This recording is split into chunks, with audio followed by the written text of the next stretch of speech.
So I want to share something that happened today. So I had a coaching call with a client today, and she brought in a specific example that I want to share because you'll resonate with it. So she has been feeling guilty because she's been working on really some multiple things, aggressive goals that she's working towards that require identity shifts, right, parallelly. And she's been feeling guilty, and this is like her known pattern that she knows that her brain tells her you're not doing enough and you're not doing anything, which is a blatant lie. She knows that, but she still finds herself overthinking, right? And we kind of talked about how we started exploring that when does she feel that, and how did she, like, what are the specific instances where this showed up for her. And as we probed in, we found that, like today morning, for example, when the alarm rang for her, then right when, even before her eyes opened up, she's already feeling this feeling of non-enoughness, what I would call it, and even a bit of agitation, because what had happened is this is a practiced way of being, that she hears that alarm and then her brain starts to think, I have not slept enough, and I'm feeling energetic, and I'm going to have a day where I'm not going to feel energetic, and I'm not going to be able to follow my health protocol, and my work is going to affect it. So that those are the kind of thoughts that automatically start going through her head, and she finds herself feeling more and more non-enoughness and anger and agitation because she doesn't want to be this way, amping up. But this happens so fast because it's a pattern that she doesn't realize it, right? And what happens automatically is that when she's feeling that, from that feeling, what does her body want to do? It wants to hit the snooze button and just sleep. And then in her words, she's like, I snooze it, and I sleep, and I get up like an hour later, but actually I haven't even slept. Like, I haven't rested. My brain is constantly sort of thinking and not feeling rested. And so what I would call that is her brain is already in the pattern, right? And so what we really talked about in the session was help her process and acknowledge that feeling. Because here's what happens when you're overthinking, when you're in the grip of that unhelpful or unintentional pattern, but a practice pattern. Because imagine how many times the alarm bell has rang and she has thought the same thoughts without realizing and felt the same feeling. So of course it's a practice pattern, but now when you're trying to change that pattern, you really have to acknowledge all these feelings. You have to drop in your body, and you have to pause and change.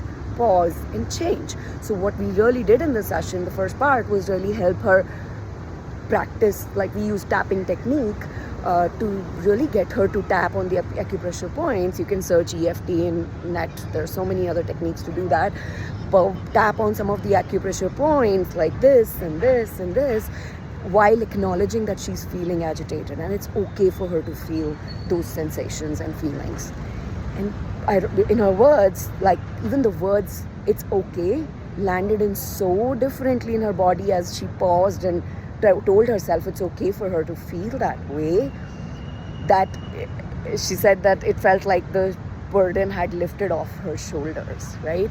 And that's all it takes. You know, the research says 90 seconds is all it takes for you to process and acknowledge that feeling and get back in the body.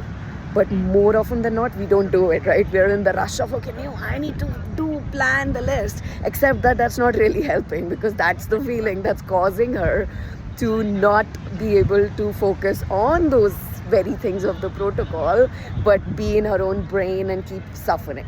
So ironically, acknowledging the feeling, which takes a couple of minutes, is what is exactly needed for her to get to all of those goals that she wants, right?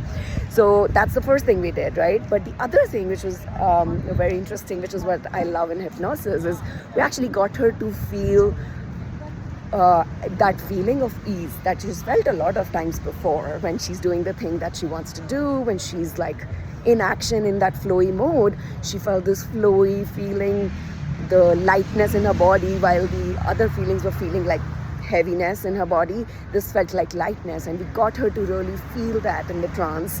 And as she was feeling that, we kind of connected like the alarm bell ring. Like I got her to imagine an alarm bell ringing, and while she's feeling this feeling. So what we were doing was connecting those neurons in the brain where she listens to that sound of the alarm bell and she feels this feeling. And we did that like with focus in the session, so that those new connections are really forged enough. But what is going to actually drive the change is that she's going to now every day get up, and it's going to be easier for her to practice that feeling, because we've already talked about it so much and she's practiced it. And then she's going to do that tomorrow, and then day after, and then like week after, and then once she's done it for probably a month or so, that will start becoming her unconscious habit. This is how change happens, my friend. This is like not rocket science, but it does feel like rocket science, because we are not used to being this way. We're not used to doing the change work this way. So while hypnosis can really help, and I'm offering discounted sessions right now for you to actually experience what this work can do, but you can actually try this yourself. Like when you find yourself in a pattern which is undesirable, stopping and really getting back in your body, using the tapping technique, using conscious breathing, using dancing, anything that works for you to get back in the body and the senses of the body works. And then practicing the intentional feeling. That's the beauty of your mind, right? Your mind is so good at imagining and something that you have experienced and using that as a reason to feel good right now. And once you feel good, you can actually apply and almost copy paste that feeling into any trigger that is bothering you right now. So try this out, my friend. And if you need help, this is what those discounted sessions are for. So come pick me up on that as long as I'm offering it. Take advantage of it, okay? Bye.